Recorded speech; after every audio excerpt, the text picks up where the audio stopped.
Billionaire CEO Marcos Matsunaga's dismembered body was found scattered among fields and woodlands within just a couple of weeks of him signing his billion-dollar deal. So who could be responsible? Had he been kidnapped and was he being held for ransom? Or was it his supposedly gold-digging wife that his friends had never liked anywhere? Today we're going to be discussing the case of the billionaire's body found in 3 suitcases.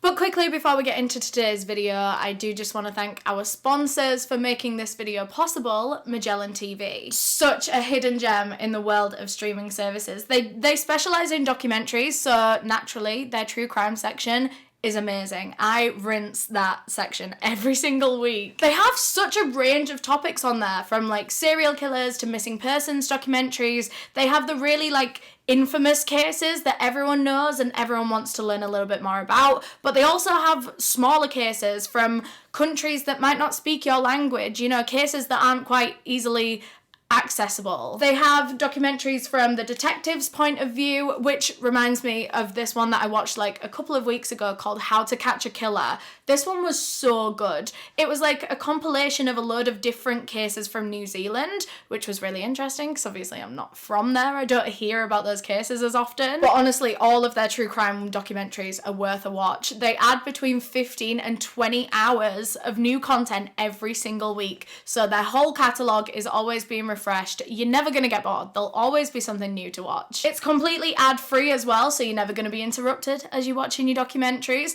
and you can watch on pretty much any device that you have. And Magellan TV are very kindly giving you guys a special offer when you click the link down below in the description. So thank you again to Magellan TV for sponsoring this video. Quickly, before we get into it, I do just want to give my usual disclaimer that I mean absolutely no disrespect to anyone that I talk about in this video. This video is for educational purposes, and everything that I'm about to say is just information that I have found on the internet and I'm compiling into one video. There's just a couple of content warnings for this case. Today we're going to be discussing themes of domestic violence and abusive relationships. So if any of that is something that you don't want to hear about right now, I completely understand. Please look after yourself. Hopefully I'll get to see you some other point with a different case, but for now, look after yourself. And with all that being said, let's get into the case. So today's case takes place in Brazil in 2013, and correct me if I'm wrong, but I think this could be our first ever Brazilian case. And that is where 48-year-old Marcos Matsunaga lived with his wife Elise, who was 38 at the time, so there was a decade between them,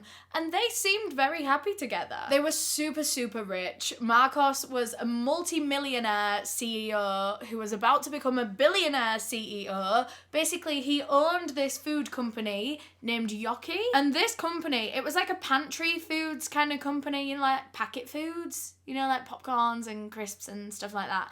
It was like a pantry food company called Yoki that had been passed down his family for a couple of generations now. I believe his grandfather started it and then passed it on to his son, who passed it on to his son, Marcos. So he's like the heir of this very successful company. He later on in his life sold the company for $1 billion, which would have made him a billionaire, but he never actually managed to see that billion. He met his wife Elise a little bit later on in life because he actually had another wife before her. He'd actually left his ex-wife for Elise. He'd been cheating on his ex-wife with Elise. He had been cheating on his ex-wife for quite some time before he'd even met Elise though. It wasn't like Elise came along and broke up the family. Marcos had already been unfaithful to his ex-wife with a number of women. Elise was just one of those women, and he happened to fall for her. And before long, he decided that he wanted to divorce his ex-wife and marry Elise. I'm getting a little bit ahead of it there. Let's talk about where they actually met, because Marcos did his cheating in a rather interesting way because he didn't get a lot of attention from women. His friends said that he was not popular with the ladies, but he did have a lot of urges, I guess. He really wanted to cheat on his wife. So in order to do that, he would go online. He would go on escorting services and literally hire women to cheat on his wife with. And that is where he met Elise. Elise was an escort on one of these websites. It was called M-Class. She put herself on there And that's how the two of them met. At first, it was just going to be like a couple of meetings, just a couple of, I don't know, he solicited different women all the time, so it was just going to be like a casual thing. But then he realised he really liked Elise and wanted something more with her. And like I said, he ended up leaving his ex-wife for her, and he married Elise practically straight away. So who was Elise Matsunaga? She came from a very troubled background. Her family were in severe poverty, and she suffered a lot of sexual abuse at the hands of her stepfather growing up. So a very, very rough childhood. And she had some like really mad, awful shit happen to her, like really random stuff would happen to her quite a lot. So one time she was chased home by a group of boys. Another time she was kidnapped by some men. Like just really awful yet quite random shit just kept happening to her. Stuff that you can't predict or like prevent. You know, like she just got into some really, really bad situations because honestly, the place that she lived was quite unsafe. It was like this kind of stuff was happening to a lot of young women where she lived. As she grew up and became a woman, she managed to escape both the dangerous place that she lived and also her abusive household. She moved on with her life, grew into a wonderful young woman, and she started studying to be a nurse. Elise was known to be a very caring, nurturing, loving, generous person, and so it only made sense to her that when it came to like choosing a career, she wanted a career in caring for people, and that's when she thought to be a nurse. But it was that kind, nurturing, loving part of her personality that actually turned out to be her downfall within this job, because Elise would find herself getting almost too attached to her patients to the point where, like, if they took a turn for the worse or, God forbid, died, she would feel that grief and that loss and that pain as much as if it was a member of her own family. This job was hardly sustainable for her. She couldn't deal with the emotional side of it. She actually always remembered the first time one of her patients died, and she said that that was like a life-changing, brain-altering moment for her. It was completely earth-shattering. Yeah, she quickly realised that she couldn't do this forever. She couldn't be a nurse forever, and she needed to pick a new career path. And that was when she decided she liked the sound of law, like being a lawyer. So she got into law school, but in order to support herself and pay for her tuition, she started doing this escorting service on the side. She did like anywhere from full prostitution to kind of sugar baby deals where she would go out on dates with men. Oftentimes it was a mixture of the two. They would take her out on a date and then they would go home and have sex. That was kind of the usual package, I guess. And yeah, that's where she met multi-millionaire going on billionaire CEO Marcos Matsunaga. Like we said in the beginning, Marcos inherited this company from his father and him from his father, so he came from money. His family had always been very well off, very wealthy. He'd travelled all his life, He'd had the best of everything all his life. Proper silver spoon malarkey, you know? The Matsunaga family was one of the richest families in Brazil at that time, and the Yoki Food Company was like one of the leading pantry food companies, I guess. Whatever the genre of whatever it was, they dominated the market. I know that for sure. And a lot of this progress within the company had happened while Marcos was in charge. He had managed to grow this company way past whatever his father had managed and his father had managed. It was Marcos that kind of turned Yoki into a household name. It was him that got it in all these different supermarkets up and down the country. Like, it was him and his graft and his work that had really helped to expand this company. So yeah, Marcos was very successful, very rich, very accomplished, but as I said, the only thing that was kind of missing was a way with the ladies. He just didn't have that. No matter how much money and success he had, women were not very interested in Marcos. I don't know what it was. Some people have said he's not very conventionally attractive. I don't really want to comment on people's looks when it's not related to the case very well. But I mean, his friends kind of said, I don't know, a lot of the attractive women that he would get involved with, they were very suspicious about because they were well out of his league. and the only way that he could have really pulled a lot of them was from money or a really good personality, but his friends were suspicious that a lot of the time it was his money and that these women didn't like him for who he was. But back in the day, before he'd even managed to get this company and the wealth that he had, back when he only had like his family wealth, he was really struggling to get a girl. And then all of a sudden, his ex-wife came into his life, and honestly, this sounds a bit bad, but I think he married her just out of desperation. This was the first woman that had ever shown like a serious interest in him, and so I think he was just like, okay, yeah, I'll marry this one. He very quickly realized once he got into this marriage that he wasn't happy. I think he very quickly realized that he'd rushed in and this wasn't the right decision. But rather than getting a divorce and like going out there and finding someone that's actually right for him, Marcos decided to just start cheating. Just start cheating on his wife, hiring escorts. And that is where Marcos met the woman that would eventually turn his head, Elise. So he meets Elise through the escorting service, and of course he doesn't want to tell his family and friends that he like met her because he was paying to have sex with her. He wanted to make them think that they'd like met naturally at like a coffee shop or something. So actually he never told anyone how he and Elise met. He just kind of started introducing everyone to his new girlfriend Elise and just kind of hoped that no one was going to ask any questions. And they didn't, to be fair, but eventually they did all find out where they'd met. But yeah, when Marcos first introduced all his friends to Elise, they were suspicious. She was a very beautiful woman, a lot younger than him, a decade younger than him. She was very conventionally attractive. This woman was like the stereotype that you have in your head of like a gold digger, you know, that younger woman who's like trying to make it on her own, doesn't have a lot of money to support herself, goes for the kind of uglier, rich, older man, you know. And his friends saw this dynamic and they were like, has he gone mad? Like, does he not see what's happening here? Honestly, I think Marcos was a little bit insecure of this. I think he didn't want to believe it, but I think there was a part in the back of his head that was kind of telling him that his friends were right. And I think that's why he married Elise so quickly. He put a ring on that fast. I don't think he wanted to risk her leaving him, and so like he moved her in to live with him very quickly. Before they were even married, he moved her into this massive mansion where he just had so much stuff, right? This guy was obsessed with wine, and through his marriage with Elise, he got her into wine as well. She became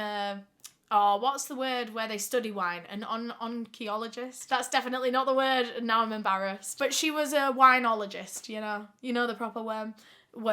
Anyway, the two of them really, really liked wine. They were really into it, so much so that Marcos had like massive cellars built under their house that housed $2 million worth of wine. How are you ever going to drink that much is the question on my mind. He had another room, a secret room, by the way, a hidden one that was like disguised in the wall, that was just full of guns and ammo, like $500,000 worth of guns and ammo. His house was just full of excess and just some really eccentric things, some really expensive art pieces. You can imagine the kind of stuff that this guy was buying. He was excessive. But the two of them had quite a nice married life, it seems. They went traveling everywhere together. They saw the world. They experienced all kinds of cultures. They enjoyed the finer things in life. Good food, good wine. Shortly after getting married, the two of them decided that they wanted a baby together. And so Elise came off of her contraception, and they thought it was going to be as easy as that. You know, just start doing it without the pill and you'll catch. But it's not that easy. It's really not that easy for a lot of women, and Elise was one of those. No matter how hard they tried, she couldn't catch pregnant. And so, thank God they had all that money. They were able to pay to go through several lots of IVF treatment, like lots and lots, to make this happen. And finally, Elise got pregnant. The two of them welcomed a beautiful baby daughter together, and like I said, they seemed very, very happy. After a while, Marcos's friends kind of admitted that they were proven wrong. They thought wrong about this girl. At first they thought she was just a gold digger using him for his money, but no, the longer that they were together, they were married, they had a daughter together, they seemed to really get on. They had a lot in common, and that's true. They shared a lot of the same hobbies. Like, they enjoyed shooting and hunting animals, which is a questionable one. But yeah, they used to go out and like shoot wild boar and stuff together and skin them and whatever. They also had a pet snake. And this was kind of a common theme with all these like more quirky things that they did together as a couple, that like Marcos would suggest it to Elise and she would say yes, and then he would be really surprised, like, oh my god, I can't believe I've met a woman that wants to go hunting with me. I can't believe I've met a woman that lets me have a pet snake in the house. And I think, I don't know, I just think this is the first time that Marcos had found a woman who appreciated him for his little quirks as well. Like, I genuinely do think this was a nice relationship, at least in the beginning, at least at this point. But then in late May of 2012, this billionaire pantry food tycoon Marcos Matsunaga disappears. He goes missing. And all of this happened right as he was closing that $1 billion deal to sell Yoki Food Company. So police's immediate theory, once he is reported missing by his wife Elise, their immediate theory is that this is probably a kidnapping. It's probably a ransom situation, because everyone who is anyone kind of knew that this family was worth a lot of money. Everyone knew that his family was one of the richest in the whole country and that they were closing this really big deal. There's a lot of people that right now would have wanted to harm him or get him out of the way, or I don't know, something. There's a lot of people that would have wanted to intercept that deal somehow. So they start asking around everyone in Marcos's life, you know, asking if he's got any enemies or any, like, rivals, anyone that might want to take him out, anyone that might want anything. And no one could really think of anything, obviously, apart from this $1 billion deal, which, you know, could very well be it. There was no one. There was no, like, active enemies that he always had, like, fights with. No one. There was no one in particular that anyone could name anywhere. And it wasn't like this business deal was going sour either. So it's not like the deal itself could have led to this. It wasn't like the other people in the deal were like getting shafted by him or anything like that. Like, this deal seemed to be going well. Everything seemed to be going well. So police spoke with his wife Elise. They kind of wanted to get an idea of what his day-to-day life was, what his routine was, and what his schedule was like on the day that he went missing. So Elise told police that on the night that Marcos disappeared, he told her that he was going in for a meeting with one of the buyers, you know, one of the big people that was paying $1 billion for Yoki. He said that he was going in for a meeting with them that evening, and it was probably going to be a really long meeting and it might run on late, so he told her not to wait up for him, you know, just go to bed. Just let yourself go to bed. He also said that he had a meeting the next morning, super early as well, so he was like, if it runs on that long in the evening, he might even just sleep over at the office so that he's there for his meeting the next day. So Elise wakes up the next day and Marcos is still not home. So she's thinking, okay, he's just done what he said. He did his meeting and then slept over at the office, did his other meeting. But she'd literally not seen or heard from him since then. Since he left the house that evening saying that he was going to work, she'd not seen or heard from him since. And so right now, police are so convinced of the kidnapping ransom theory because he was even at his place of work. But as the days were going on, police were waiting for a ransom note any minute, but they weren't getting any. They weren't getting any kind of communication from potential abductors. There was no ransom note, nothing. Police were trying everything they could to try and find Marcos themselves, but they were hoping that they were going to get some kind of communication and then they could negotiate and get Marcos back that way, but without that they didn't know how to find him. A couple of days into the search, Elise arrives at her mother and father-in-law's house, so Marcos's mother and father's house. She had something to tell them, something that she hadn't actually told the police. She told them that Marcos had left her, that he had packed a bag and voluntarily left, like essentially ran away. He walked out. And so they asked why on earth he would do that. And Elise said that he was cheating on her. Again, this was something that he had done multiple times in their relationship. He had cheated on his wife, Elise, and for some reason she had taken him back. He had begged and grovelled the first time that he was caught cheating on someone, and Elise took him back because she actually found out around the same time that she found out that she was pregnant with their daughter as well. And like I said, it was such a hassle to even get pregnant in the first place. They had tried so many rounds of IVF, and now they were finally pregnant. And she finds out that her husband's been cheating on her. She was, of course, heartbroken. She really, really was. She wanted to leave him. In fact, that was her initial plan. And then she found out she was pregnant. And then that was when she decided to forgive him, try and put it behind them. But it was clear that he hadn't put it behind him. And it seemed that he had put it behind him for a while. For the first 2 years of their daughter's life, he seemed to be loyal again. He seemed to be faithful. He seemed to have given up his cheating ways. But in the months leading up to his disappearance, Elise said that those thoughts, that paranoia started to creep back in. She was suspicious that he might be cheating again. Elise went out of town for about a week in May. She was going to visit her grandmother, who was pretty sick.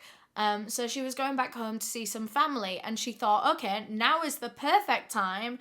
If she was going to catch him out cheating, he was of course going to be cheating while she was out of town. So Elise decides to hire a private investigator to follow her husband around while she's not there and note down everything he does, videotape everything he does. And boy, did that private investigator find so much on this man. Every single night that Elise was out of the house, he was out cheating on her. And I think it was all with the same woman. It was, again, an escort called Natalia that he'd found on that same website that he'd found Elise. He had been meeting up with her. He'd brought her out to where he lived. They were meeting up every single day. He was taking her out for meals. In fact, the exact same restaurants that he would go to with Elise, where they knew the owners. They would sit on the counter in front of the chefs. And he was doing all of this, he was just so blatantly disrespectful throughout all this, going to places where they were regulars, and all those staff seeing him bring in the other woman, that's crazy. That's the cherry on top of all this shit. So yeah, Elise hires this private investigator for while she's away, and he collects all this evidence. He has videos of Marcos with this woman. He has journals of times of where they went, what they did together. And now that he's gone missing, Elise went to his parents and she showed them these videos of Marcos with another woman, and she said right before he went missing, she had confronted him with these videos and said, look, I know you're cheating on me. I know you're lying to me. I know you're being unfaithful. And this time, he didn't try to beg for her back. He didn't grovel like he did the first time. He just packed a bag and left and walked out on her. So Elise is saying that Marcos isn't missing. He's left off his own accord. And his parents are devastated for her. They really took her side because his mother was saying, I didn't raise him to be this way. She felt so bad for Elise and for their granddaughter, Elise's child. They were like, look, anything you need, if you're going to leave him, anything you need, money-wise, childcare-wise, they were going to look after her. They were going to make sure that she was okay after their son had just left her, abandoned her and their baby. So this information was given to the police eventually that he had just walked out. And they believed it. They kind of started to drop the kidnapping and ransom theory since they hadn't got a ransom note or anything of the sort. And within a day or two of them dropping that theory, Marcos's brother received an email from Marcos, supposedly. This email basically said that he was okay, don't worry about him, tell everyone not to worry, tell his mum and Elise that he is sorry, and that's it. That's all this email said. It didn't say where he was, what he was up to, anything of the sort, just that he was safe and that he was sorry. And it's kind of implied to stop looking for him. So they thought that this was proof that he was alive and proof that he had just run away. So as far as police were concerned, there's nothing really to investigate here concerning this email. No real crime has been committed as far as they can tell. What this looks like is a man that had been unfaithful to his wife. He is guilty of nothing more than being a dickhead. and then he ran out on her. There is no missing person, there's no one in danger, as far as police are now concerned with this new theory. But less than a week later, there was a gruesome discovery. About 30 kilometers away from where Marcos lived, his dead body was found, chopped up into several pieces. Marcos Matsunaga's dead body had been dismembered and scattered throughout fields and woodlands. Half of them were packaged up in these like blue garbage bags. Half of them were literally just limbs out in the grass. One of the first ones that was found wasn't in a bag. It was literally just a leg that was found in the grass. There was also one blue bag that had his clothes in it. And actually this was one of the things that helped them to identify this dismembered body as Marcos Matsunaga, because the clothes in this bag were all really expensive. They were all designer pieces. It was like diesel jeans,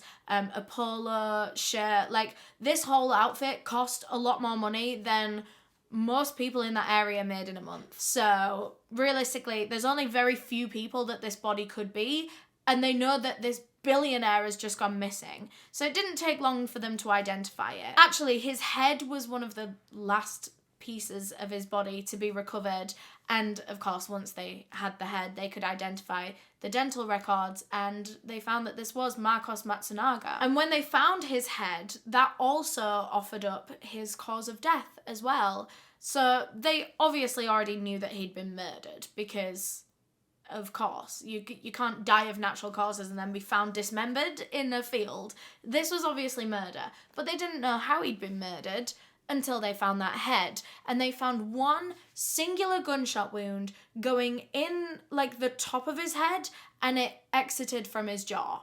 One singular gunshot wound was his cause of death. When all of these body parts were transported to the morgue for a bit of an autopsy, it was noted that all of the cuts that they'd done to like chop his body up, they'd been done very strategically. They'd been done in the right places. It must have been someone that had a good understanding of human anatomy and biology that had done this, because honestly, if you gave me a body and told me to cut it up, I wouldn't know where to start. Whereas this person clearly did. They knew where major bones were, so they knew to avoid them, stuff like that. So immediately they're thinking that their killer probably has some sort of medical knowledge. But really, other than that, they have no idea where to start.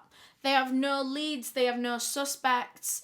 And so one of the first things they decide to do is go to Marcos' apartment building. They go to his apartment building anyway, and they take all of the security camera footage from the day that he went missing, because the last person to have seen him alive was Elise. She said that he went to work and just never returned home. So they wanted to get the footage of him leaving for work. They wanted to see what he was wearing, what he looked like on that day, if he was acting weirdly, anything like that. So they get all this footage and they start watching it back, and sure enough, he was wearing that exact same outfit, the diesel jeans, the polo shirt, on this footage. So he was killed the day that he went missing, it seems. Well, actually, maybe I'm skipping ahead a little bit there. So this footage was from May 19th, 2012. It was actually the exact day that Elise got back from her trip. So she hadn't even been to see the private investigator yet, I don't think. He'd just been like texting her and calling her as she'd been away. So she's just got back from visiting family. Marcos went to go and pick her up from the airport, and he brought her and their daughter back to the apartment. They all go inside, he's helping her with her suitcase, whatever. They go in. At this point, Elise hadn't confronted him about the cheating or the PI or anything like that. She said that she was just playing it cool. She wanted to wait. She didn't want to bring it up like just in the lift or in the car on the way home. So she was going to wait until they got home, and she was going to have a proper discussion with him about it. So in this footage, everything is normal. Then later on that night, Marcos is seen again on that CCTV footage going downstairs to go and collect their takeaway pizza. So he goes down in the lift on his own. Some people have said that looking at this footage, he looks a bit nervous, a bit antsy. I don't know. Marcos collects the pizza from the delivery guy, and he heads back up to their apartment. And when he goes back inside the building, he is never seen again on this CCTV footage. He never leaves the apartment again. But the next morning, The CCTV footage shows Elise Matsunaga leaving their apartment with 3 very heavy suitcases that she is dragging behind her, dragging into the lift. And the next time she is seen on the CCTV footage, so she leaves the whole apartment building with these suitcases, and then later she comes back without them. So where was she taking them? What was in those suitcases? And if it isn't clear as day what has happened here, police are immediately sure that Elise Matsunaga must have killed her own husband. She was the only other person in that apartment with him, and then all of a sudden she is seemingly dragging out his body? Could it have been that she had dismembered his body inside their apartment, killed him, dismembered him, and then put his body into these 3 suitcases and used them to drag him out to those woods where she later scattered his body parts? That was the only explanation. That was the only thing that left that apartment in the days following. Just Elise and these very heavy seeming suitcases. That was literally the only explanation. They went and arrested Elise practically straight away, and she did try and deny it. She tried to deny that she had anything to do with it, but like,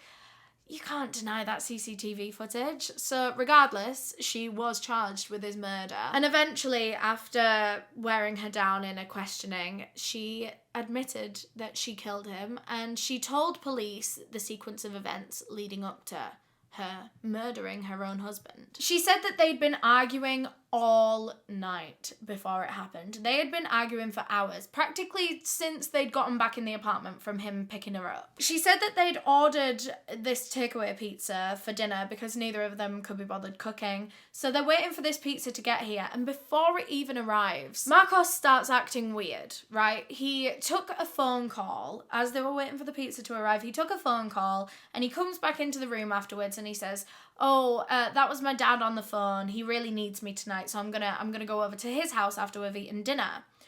And immediately Elise knows that this is a lie. She knew that he was ditching her on her first night back in town to go and see his mistress, who was obviously still there. He'd been meeting up with his mistress every single night for the last week. She was probably still in town, and he was probably ditching his wife that he hasn't seen in a week to go and meet this escort.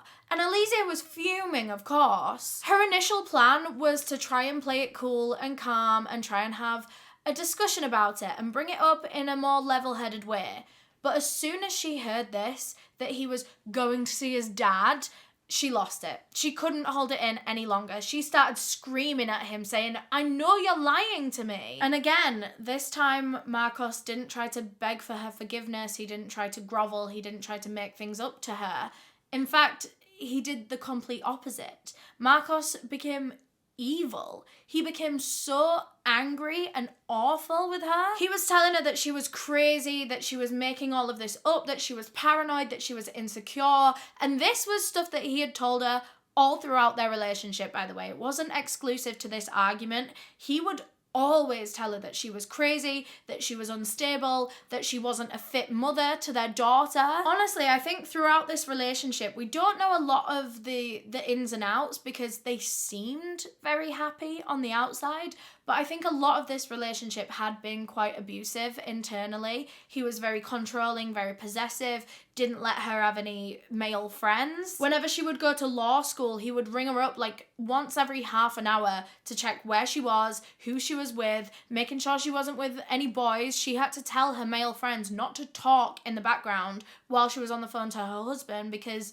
he would flip shit. And this was just a constant throughout their relationship. She would always be called crazy and unstable. He would put her down. He would make her feel so worthless and less than human.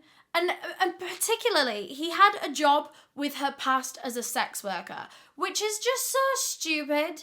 It's so stupid. That's how you met her, because you were soliciting a sex worker. And now all of a sudden, when you make her your wife, you want to look down on her for having that past. So it's all right for him to solicit sex workers, but it's not all right for his wife to have been one in the past. He would tell her that, like, good luck finding another man after me because I know men won't value you. He used to tell her that she was just something for them to fuck. And at one point during this particular confrontation, on the night that Elise had arrived home, she confronted him about the cheating. He is screaming at her, and at some point during this confrontation, he slaps her around the face. And that was the first time he had ever done anything like that. Apparently he'd never been physical with her before, never like physically harmed her, but he slapped her around the face. And she said that that was a turning point for him. He'd never been violent before, and now she didn't know what he was capable of. Straight away, she told him she wanted to leave him. That they were gonna have to get a divorce after this. They can't carry on in a relationship now. And Marcos is saying to her, he's like, fine, okay, leave me, but like, good luck finding someone new and all that kind of stuff. And he was saying, yeah, you can leave me, but you can't take our daughter. Don't you dare take our daughter with you. He was telling her that he was gonna make sure that she didn't get custody of their daughter because he was gonna tell everyone that she was crazy and that she was unstable, she was unfit to look after this kid. He was saying that he was going to get her institutionalized, not just taken off of custody of their daughter, but he was going to try and get her hospitalized. And this, again, is something that he would regularly threaten throughout their relationship, that he was going to get her sectioned, that he was going to get her taken away and locked away in a hospital because she was supposedly crazy for thinking that he could cheat on her, even though she had video proof. He just really liked to threaten her and manipulate her, and he was, from what she says anyway, he was awful to her throughout the marriage. Elise says that she doesn't remember much of what happened that night. Apparently it was just all this big emotion-filled blur that she can't remember exact sequences of events. She says that the next thing she remembers, she had a gun in her hand. They were standing in the hallway and Marcos was about 6 feet away from her. He was walking towards her. She had this gun in her hand and she had it pointed at Marcos. And he was saying, what, if you're gonna do it, shoot me. And all of a sudden, Elise pulled the trigger. She did it. She murdered her husband with one singular gunshot wound to the head. Marcos fell to the floor. He was dead. She knew that he was dead, and she knew that she was a murderer. There was no going back from this, and that was when panic just started flooding in. She realized the gravity of what she'd just done. She knew that she was going to go to jail for the rest of her life. She knew that her daughter wasn't going to have not only a father, but either a mother now. She knew that for the sake of her daughter, she was going to have to try and cover up this crime. Her daughter needed her mother. She needed to be there. And the only way that she could do that is if she got away with this murder. Elise said that she didn't know what else to do. She didn't know how else to dispose of this body other than chopping it up. And so that's what she did. She went and grabbed their hunting knives that they used to kill wild boar and everything else.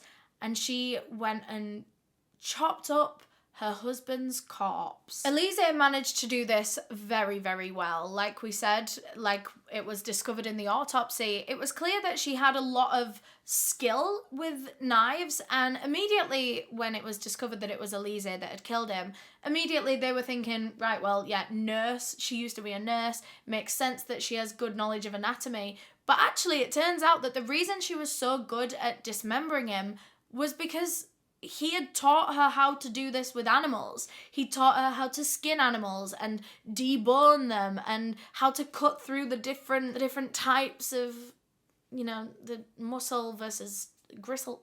Anyway, it was Marcos that had taught her everything she knew. It was him that had bought her the gun that she used to shoot and kill him. She then stuffed the remains of her husband's body into these 3 different suitcases, and as we saw on CCTV, she dragged them all out the next day to dispose of them. Elise Matsunaga then spent the next 2 weeks putting on a very grieving wife act. You know, she seemed very, very sad to everyone that she came in contact with, which might have been true to a degree, but also she was very actively lying, you know? She would tell everyone that she was so worried about him and she hopes he comes home soon.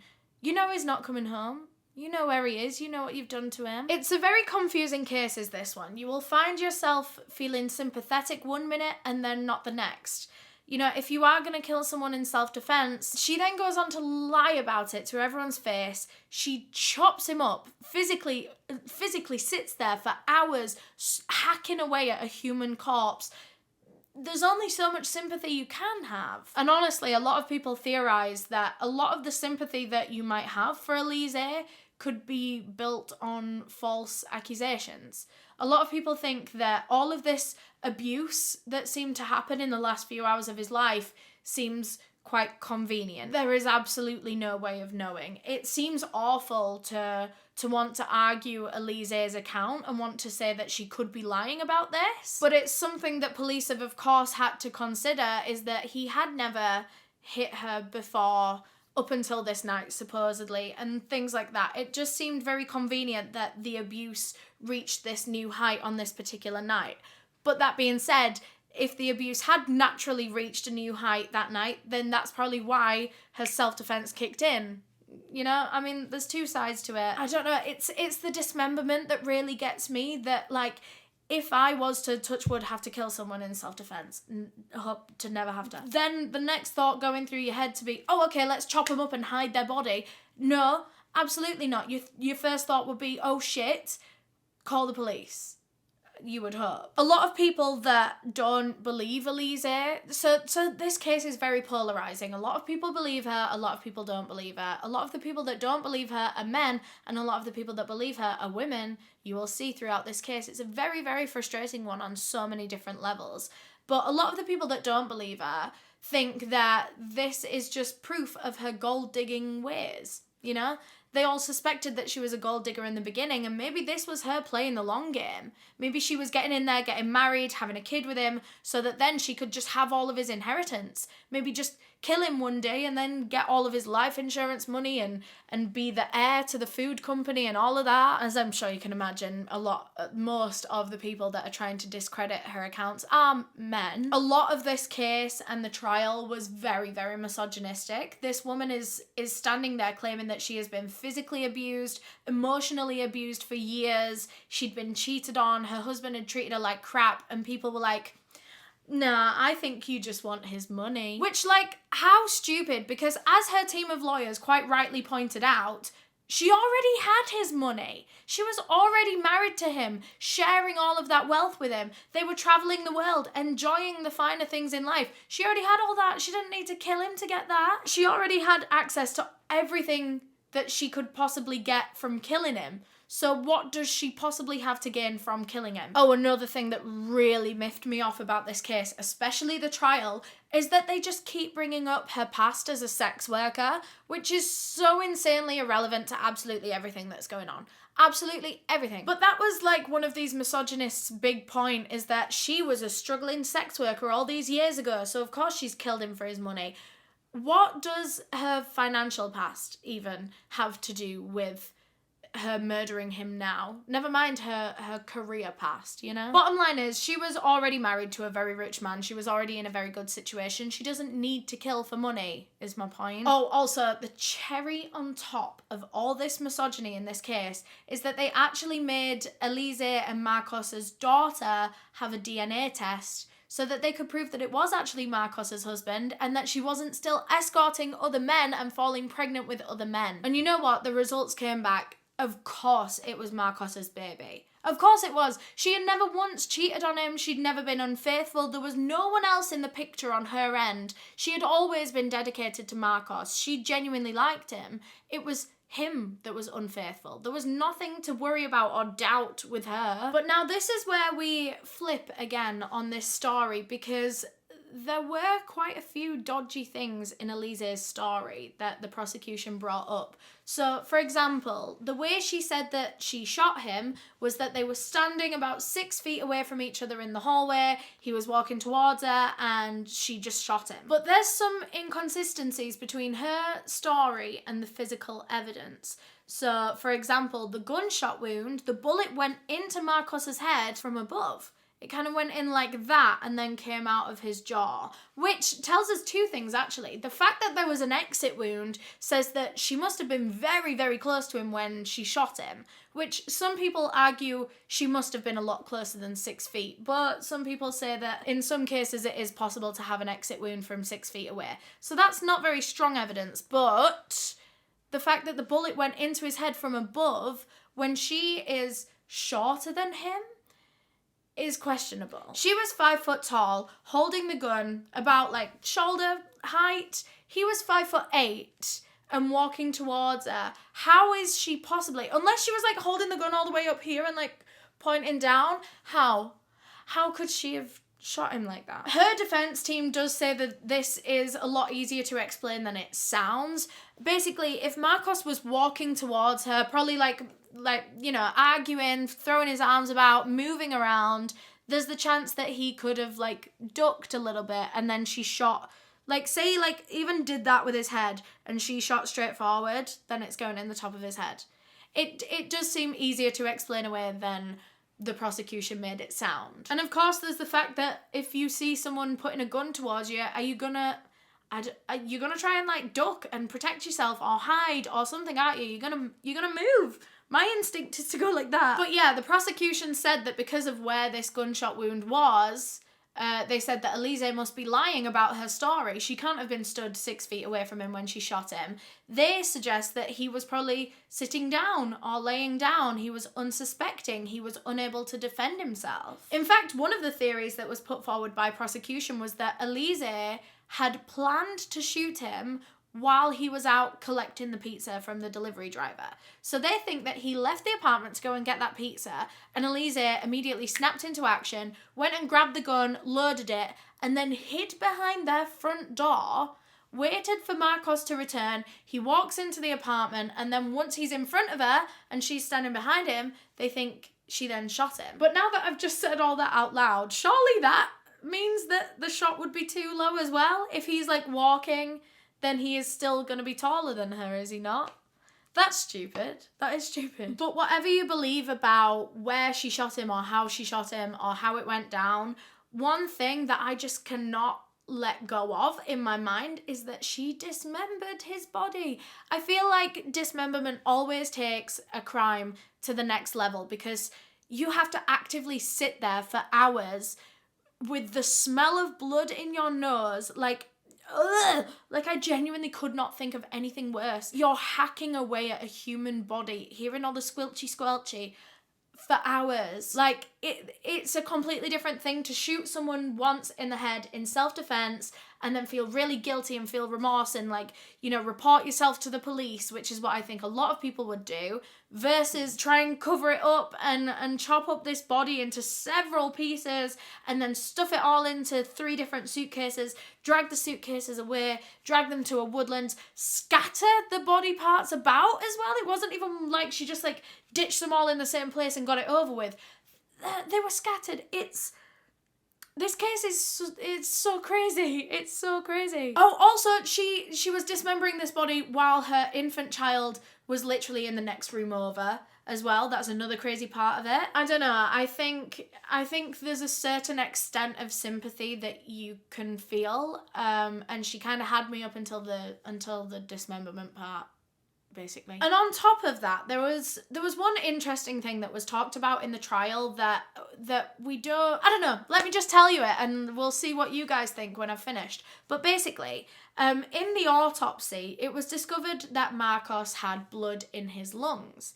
Now, the pathologist seems to think that this is because he was alive as Elise was decapitating him. He was breathing in his own blood into his lungs and kind of choking on it. He must have still been alive after that gunshot wound, and he was still alive as he was having his head hacked off. And the prosecution kind of tried to use this on trial, saying that she was cold and callous and she cut him up while he was still alive. This was a form of torture, But Elise said, if that's true, I had no idea. Like, she thought that that singular gunshot wound to the head had killed him. And there are some people that think that's true, that the gunshot wound did kill him immediately and the blood must have gotten into his lungs some other way. I mean, yeah, with being dismembered, there's going to be a lot of blood getting everywhere. So maybe that's how it happened, or maybe he was still alive as he was being dismembered, which sounds horrifying. But yeah, Elise says that if that is true, she didn't like intend to cause him more harm or to put him in agony and torture him or anything like that. She genuinely thought he was dead, and she thought that she was disposing of the body. Elise Matsunaga was found guilty of the murder and for hiding her husband's body, and for all of that she was sentenced to just under 20 years in prison. She'll be due for release in 2035. And Elise has always said how guilty and remorseful she feels about this. She feels like she acted completely out of character that night. She acted out of fear and desperation, fear for her life, she says. She says that she would take it all back if she could, and for a long time after she killed him, she would just wish that she could have him back, that things could go back to how they were. She said that she's really, really haunted by what she did, like to the point where she has recurring nightmares. She has bad dreams about this all the time. She's had nightmares where she's seen his severed head covered in blood and his severed head is talking to her. Honestly, it sounds awful. Right now, she is still in prison.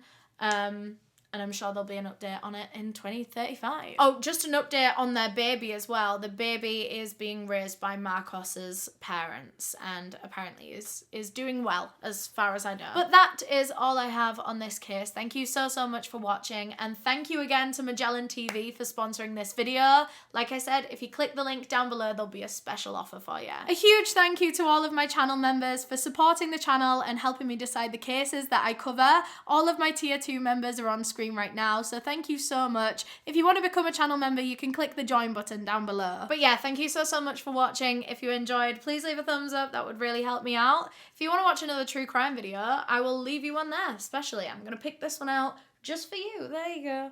Or if you want to subscribe to my channel, click this little circle with my face in. I post true crime content every single week. But yeah, I'll see you in the next one. Bye!